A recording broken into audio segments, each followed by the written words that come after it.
Salut à tous et bienvenue dans cette vidéo. Aujourd'hui je vais vous parler des failles de sécurité Spectre et Meltdown qui ont été repérées il y a quelques temps par Google en avril 2017 et qui en ce moment ont été révélées et qui sont en ce moment en train de faire la une d'un peu tous les journaux, etc. Et non, cette fois-ci je vais pas vous en parler pour vous dire que il y a de l'abus et tout ça et qu'en réalité il n'y a pas vraiment beaucoup de risques et qu'on en fait tout un drama pour faire des clics sur des sites de news qui manquent un petit peu de visite. Non, cette fois-ci, nous allons en parler sérieusement parce que il y a réellement un sérieux risque de sécurité pour tout le monde et non pas que pour des cas particuliers très rares et dont on s'en fout complètement. Non, cette fois-ci, il y a vraiment un énorme problème de sécurité qui touche tout le monde et qui est particulièrement marrant d'ailleurs. On va en parler un petit peu parce que techniquement, c'est quelque chose de rare. C'est donc déjà commençons à dire ce qu'est une faille de sécurité. Une faille de sécurité généralement, c'est quand vous avez un programme. Ce programme il est un peu mal conçu quelque part, on le sait pas encore, c'est impossible de créer un programme sans faille, mais en gros il y a une faille de sécurité qui est attaquable, c'est-à-dire qu'il y a quelque chose, un petit trou dans la sécurité qui fait que on peut d'une certaine manière, en utilisant le programme pas vraiment comme il a été conçu, exécuter par exemple un code, du code quoi, un point X on va dire, hein, pour être histoire de vulgariser quoi, enfin bon voilà quoi. En gros on peut exécuter du code et ce code va se mettre à faire n'importe quoi sur votre ordinateur, etc. Le truc c'est que si un système d'exploitation est bien conçu, comme Android par exemple, eh bien les programmes sont isolés les uns des autres. Et donc, si un programme a une faille de sécurité, genre Firefox a une faille de sécurité par exemple, et qu'un point X s'installe, eh bien il va contaminer tout votre ordinateur sous Windows. Sous Android, ce qui va se passer, c'est qu'il va juste contaminer Firefox jusqu'à ce que Firefox soit mis à jour et que ça marche plus, par exemple. C'est déjà suffisamment grave, donc vaut mieux faire confiance à son navigateur internet et pas utiliser n'importe quoi. Firefox et par exemple, ou Google Chrome sont de bons exemples de systèmes de navigateurs internet qui sont régulièrement mis à jour, etc., pour que la sécurité soit relativement optimale. Donc, ensuite, le problème, c'est que le système d'exploitation peut avoir une faille. Donc ça permet, si le système d'exploitation isole tous les programmes, de passer outre l'isolation. Bon, c'est assez difficile, mais ça arrive, un système d'exploitation peut avoir une faille de ce genre. Ou une faille beaucoup plus grave que ça qui permet, si c'est un système d'exploitation qui n'isole pas, de pouvoir savoir ce que fait tous les programmes en se mettant directement à une place, on va dire à une loge particulièrement avantageuse qui permet de pouvoir savoir tout ce qui est tapé sur votre clavier ou ce genre de truc. Donc bref, en gros, on peut on peut faire des trucs de genre assez facilement, mais le truc c'est qu'il y a une façon très simple de s'en prémunir. Il suffit de mettre à jour régulièrement son système d'exploitation, parce que les failles sont corrigées en permanence, donc avant que quelqu'un ait eu le temps de coder un truc qui prenne avantage de la faille actuellement découverte, eh bien le système est déjà mis à jour, et donc la faille n'a pas pu être utilisée. Donc faut pas être retardataire des mises à jour, faut mettre à jour le plus vite possible tous ces programmes sérieux, genre les navigateurs internet et le système d'exploitation. C'est important de devoir les mettre à jour. Tout ce qui touche à internet de près ou de loin, mais surtout le navigateur internet, c'est très important de les avoir à jour tout le temps.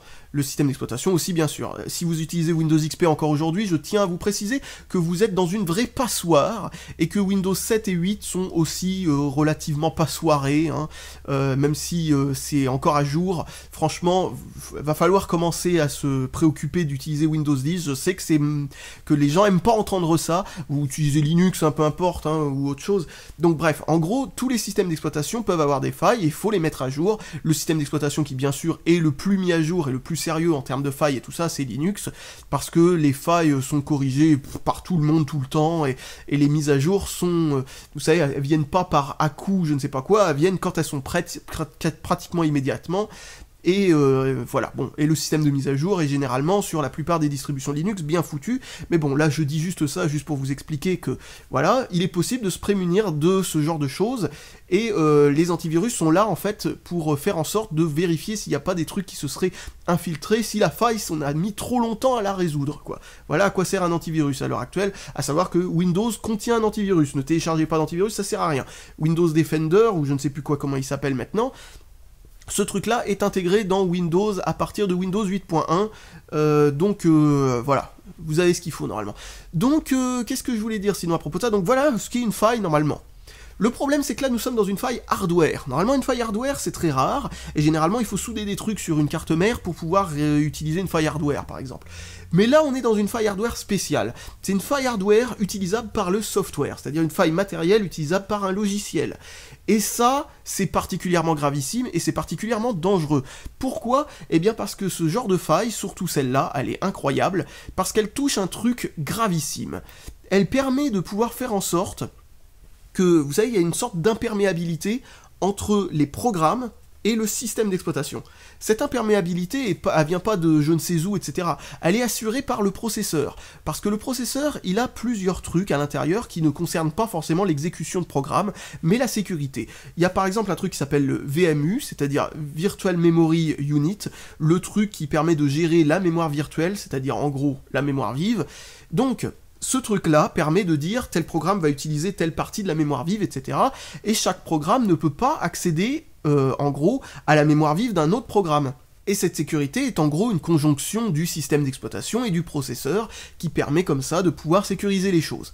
Ensuite, il y a un deuxième truc, c'est le mode protégé. Alors le mode protégé, ça va avec ce que je viens de vous dire, et ce mode, c'est en gros, il divise l'utilisation d'un processeur en deux catégories, le mode système et le mode utilisateur. Autrefois, tout fonctionnait en mode système en gros, c'est-à-dire qu'à l'époque de DOS, tout programme pouvait accéder à toute la mémoire vive, il n'y avait pas de sécurité, il n'y avait pas de barrière, il n'y avait rien.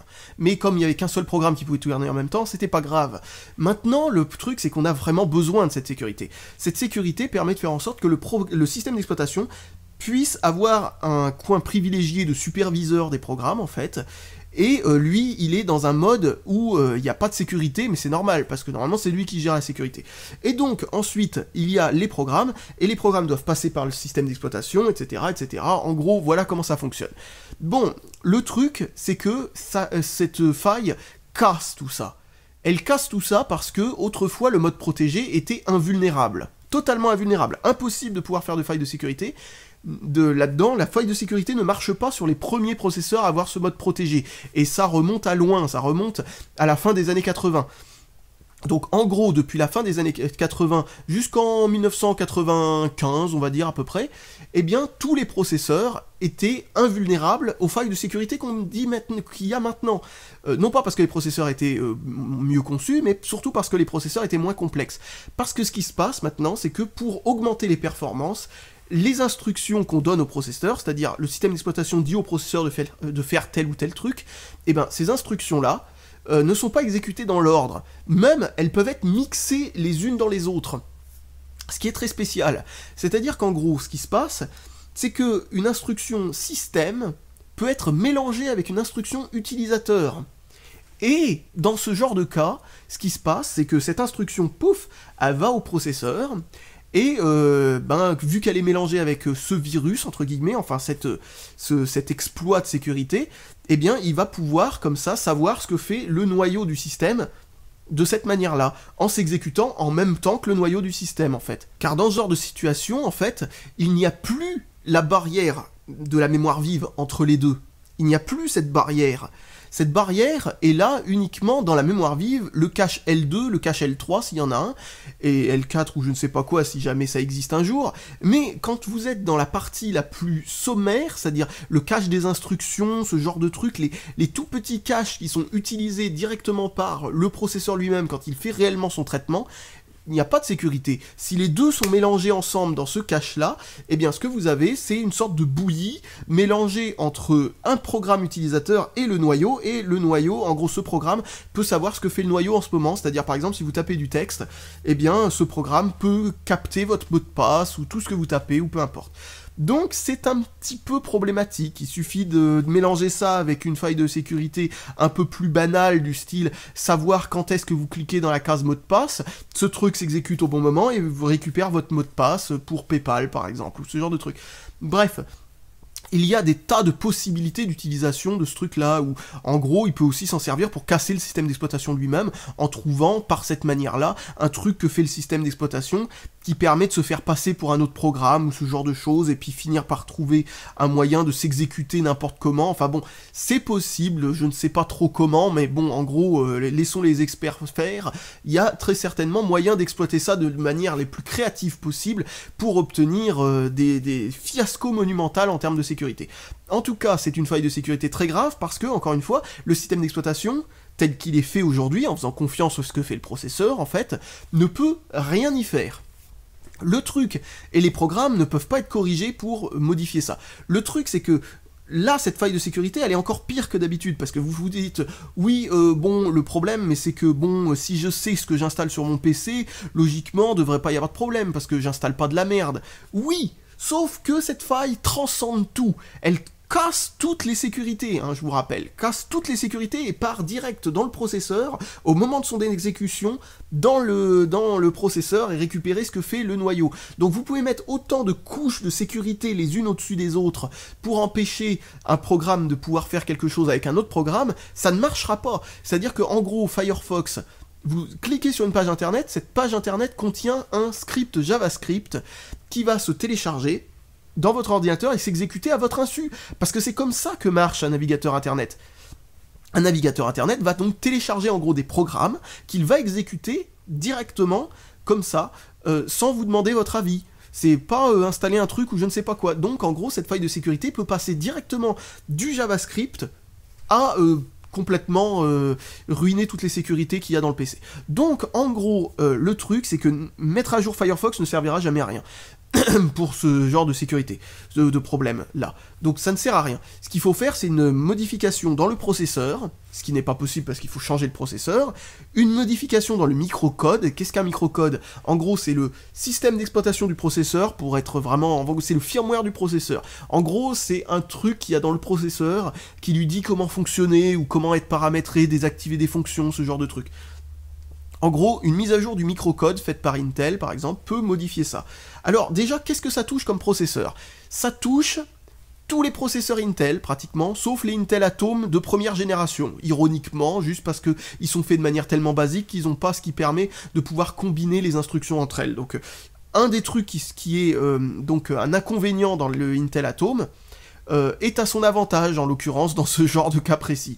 Donc, bon, voilà, le Intel Atom a un avantage, pour une fois, sur ce truc-là. Mais attention, hein, seulement le première génération, les derniers Intel Atom, ce genre de truc, non plus ce magnifique avantage merveilleux dont tout le monde leur envie. Enfin bref, je dis de la merde, mais c'est bon, bref. Voilà, donc en gros, un processeur déjà hyper peu puissant n'aura pas la chance de devenir encore moins puissant à cause de cette faille de sécurité, parce que ça aura un impact sur les performances, hein, de corriger ça. Bon, pas forcément un gros, et ça dépend un petit peu de ce que ça fait. Donc bref, en gros voilà, sur les processeurs AMD, il faut savoir qu'il y a 3 failles en fait qui ont été trouvées. On appelle ça souvent meltdown, machin, etc. Mais en gros, le nom des failles est beaucoup plus compliqué que ça, et il y en a 3. Et il y en a une qui touche surtout Intel, mais aussi un peu AMD, avec plus de difficultés, et ARM sur certains modèles, c'est-à-dire uniquement les ARM haut de gamme, c'est-à-dire ce qu'il y a sur les iPhones ou sur les hauts de gamme de téléphones, genre les Snapdragon 810 et 835 et compagnie, machin, etc., ou les trucs de chez Samsung ou ce genre de choses. Ça, eux, ils sont touchés. Par contre, tous les Cortex A53, c'est-à-dire les trucs genre Qualcomm Snapdragon 625, 630, ou ce genre de trucs, ou les 410, 415, 435, eux, ils ne sont pas touchés parce que eux, encore une fois, ne sont pas assez complexes pour pouvoir faire ce genre de mélange qui semblait être une bonne idée au départ, hein, mais en fait, n'en était pas du tout une. Et donc, qu'est-ce que je voulais dire? Oui, donc, bref, ce truc-là touche beaucoup de processeurs, mais il faut savoir que les ARM et les AMD sont beaucoup moins touchés. Et eux, le truc pour pouvoir corriger cette faille ne fait perdre que 1% de performance au grand pire. Enfin bon, en gros, c'est pas grand chose, il n'y a pas de problème. Mais, dans certains cas de situation, chez Intel, il y a 2 autres failles qui sont extrêmement gravissimes, dont une qui se base non pas sur ce que je vous ai dit là, c'est-à-dire le mix de trucs, d'instructions et machin chouette, qui est assez peu fréquent en fait, parce que en réalité, bon, le processeur mixe pas forcément toujours des trucs, le processeur, enfin le noyau a suffisamment de choses à faire pour qu'on puisse dire au processeur d'attendre qu'il y ait plusieurs trucs pour envoyer tout ça, et ça gênera pas trop. Mais il y a un truc, c'est que les instructions peuvent aussi être envoyées dans le désordre. Genre 1, 2, 3, ça c'est la liste d'attente, on va dire. Eh bien, pour aller plus vite, il fera d'abord 3, puis 1, puis 2, ou ce genre de truc par exemple, ou une liste d'attente encore plus longue que ça.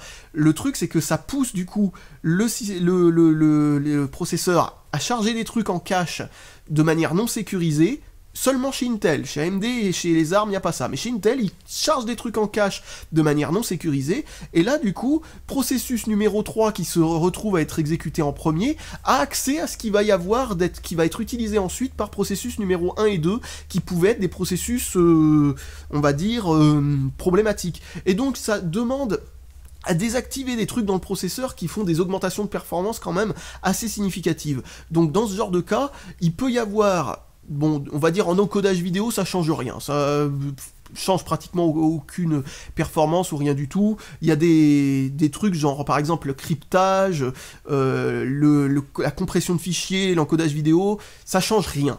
Donc Apple dit « Ah ouais, mais avec le patch, on voit pratiquement aucune différence sous Geekbench. » Oui, mais il faut savoir que Geekbench, Apple aime bien parler de Geekbench, parce que c'est un benchmark qui les arrange beaucoup. Et du coup... Oui, il n'y a pas de modification dans Geekbench sur un MacBook ou ce genre de truc, après avoir mis le patch, parce que le patch n'est pas encore arrivé, mais quand il sera arrivé, on pourra le tester avec d'autres types de trucs, genre par exemple des bases de données ou des trucs de ce genre, et là, il peut y avoir sur les processeurs Intel des différences de performance, jusqu'à 30% moins de performance avec certains programmes, à cause du patch, parce que ça désactive des trucs qui, si c'est certains cas de figure où on utilise beaucoup d'instructions noyaux mélangées à beaucoup d'instructions utilisateurs, et que les deux sont oubliés, voilà, ben là ça demande obligatoirement à dire au processeur, attends un petit peu, le temps qu'il ait fini de faire ça, puis ensuite lui envoyer les autres instructions utilisateurs, pour pas que les deux se mélangent.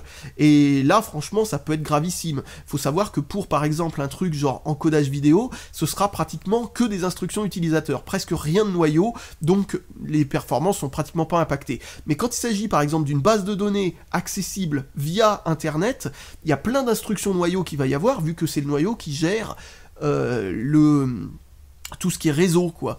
Et de l'autre côté, tout ce qui est, par exemple, données, etc., disque dur, bidule, et utilisation, tout ça, c'est utilisateur. Donc ça mélange les deux de manière à peu près 50-50, et là, bah, il sera obligé de faire attendre, etc. Enfin bon, c'est une calamité. Donc bref, le problème au niveau des performances peut être assez grave.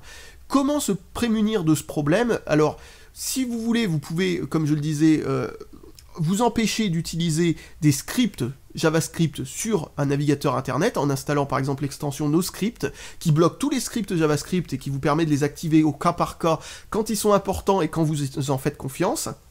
Parce que sur plein de pages internet, il peut y avoir une pub qui va charger un script JavaScript, ou même pas forcément une pub, mais n'importe quoi, et là vous êtes contaminé direct, quoi. Donc en gros, le JavaScript, ça n'est pas du tout sécurisé comme truc, à cause de ce bug. C'est normalement très sécurisé, mais à cause de ce problème, ce bug de processeur, on est obligé de maintenant trier tout son JavaScript. Donc installez NoScript. Sous Linux, faites juste les mises à jour du noyau, enfin ça se fait tout de suite en faisant les mises à jour du système, quoi, en fait, et le bug est déjà corrigé.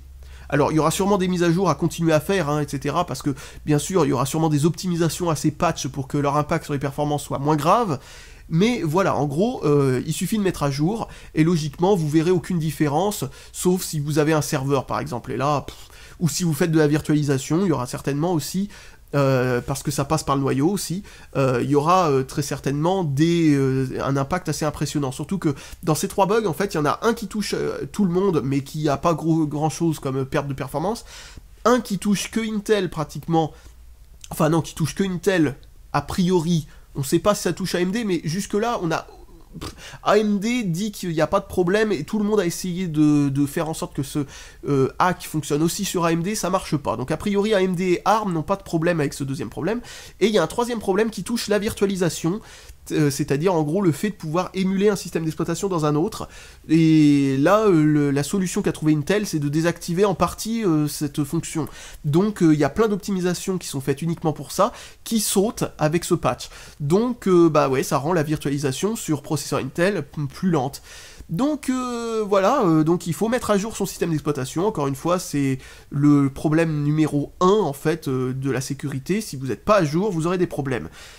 Mais avant que la mise à jour sous Windows et macOS arrive de manière officielle et soit diffusée à tout le monde, etc., ça va mettre encore beaucoup de temps, ça peut mettre un mois ou 2, ou je ne sais pas quoi. Et si vous voulez être certain d'être en sécurité avec ça, il faut utiliser NoScript. Et ne rien installer de douteux sur votre ordinateur. Ça déjà c'est important, mais c'est important quoi qu'il arrive. Surtout sous Windows et macOS, c'est important quoi qu'il arrive. Sur les téléphones ou sur Linux, c'est moins grave parce qu'il y a d'autres sécurités qui entrent en jeu. Mais voilà, mais bon, sinon, bon bref, ce que je disais en gros c'est que voilà, c'est surtout une vulnérabilité sur le navigateur internet qui est vraiment très grave parce que si on n'installe pas nos scripts, par défaut aucun contrôle là-dessus. Donc voilà, je pense ne plus rien avoir de spécial à dire sur cette vidéo, donc je vais vous résumer un petit peu tout ce que j'ai dit. Donc c'est une faille matérielle et non pas logicielle, ce qui fait que, eh bien, c'est une faille particulièrement grave. C'est une faille qui peut être résolue du côté du système d'exploitation, et donc il faut faire très attention à être à jour. C'est une faille qui peut même passer à travers le navigateur internet sans que le navigateur internet n'ait de faille lui-même, ni le système d'exploitation d'ailleurs, en parlant de ça. C'est un problème du processeur lui-même, faut savoir, hein, c'est pas une faille logicielle du tout, ça peut être réglé en logiciel, mais ça n'est pas une faille logicielle. Firefox ne pourra pas régler ce problème. C'est le système d'exploitation lui-même qui doit régler ce problème, et en attendant, prenez l'habitude de bloquer les scripts par défaut, bloquer tous les scripts et désactiver le blocage uniquement pour les scripts importants. C'est une bonne façon de faire, c'est une bonne... Enfin, c'est une bonne chose, quoi. C'est une bonne idée de faire ça, parce que, de toute façon, vous n'avez pas besoin de tous ces scripts de merde qui tournent en arrière-plan, parce qu'il y en a beaucoup qui servent à plein de trucs complètement inutiles, voire même carrément à se faire de l'argent en minant du bitcoin sur votre ordinateur, en utilisant votre processeur et en augmentant votre facture EDF comme ça en arrière-plan, enfin voilà, discretos comme ça.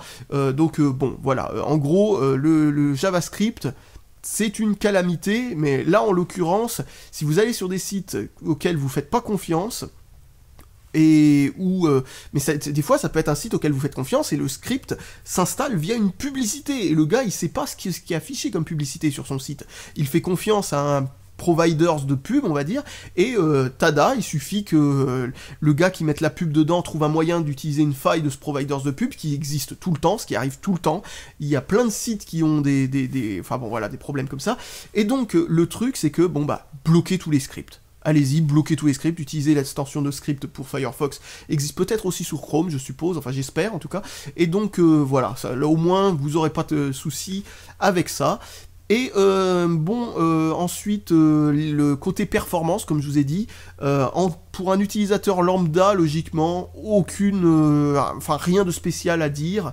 Pour un utilisateur de processeur AMD, même si c'est pour un serveur, ou ARM, même si c'est pour un serveur, la différence de performance que ça donnera sera extrêmement négligeable, comme je disais, entre 0, 1 et 3% peut-être grand maximum, voilà, bon, s'il s'agit d'un serveur sous processeur Intel, alors là franchement ça risque d'être une calamité, donc je crois qu'Intel va se prendre des procès d'ailleurs, hein, si ça continue comme ça, parce que s'ils n'arrivent pas à patcher le truc de telle manière à ce que sur les performances ce soit relativement négligeable, et qu'il y ait des grands cas de figure où ils ont promis un tel niveau de performance et au final voilà, ils vont être obligés de faire quelque chose quoi. Et le bug, même une fois qu'il est corrigé par le système d'exploitation plus ou moins, c'est un bug qui peut être que 100% résolu que par le constructeur du processeur. Donc il faudra changer de processeur en fait pour atteindre le niveau parfait de la sécurité, parce que c'est compromis vraiment dans un secteur extrêmement sensible du processeur, de telle manière à ce qu'on n'est pas certain, même avec les patchs, qu'on ait trouvé tous les petits cas de figure possibles qui permettent de pouvoir se prémunir de ce problème-là. Donc voilà, je pense que j'ai plus rien de spécial à dire là-dessus. J'espère avoir été suffisamment clair pour que vous compreniez à peu près comment ça marche, etc. Voilà, jusque là je vous dis salut à tous, et à la prochaine!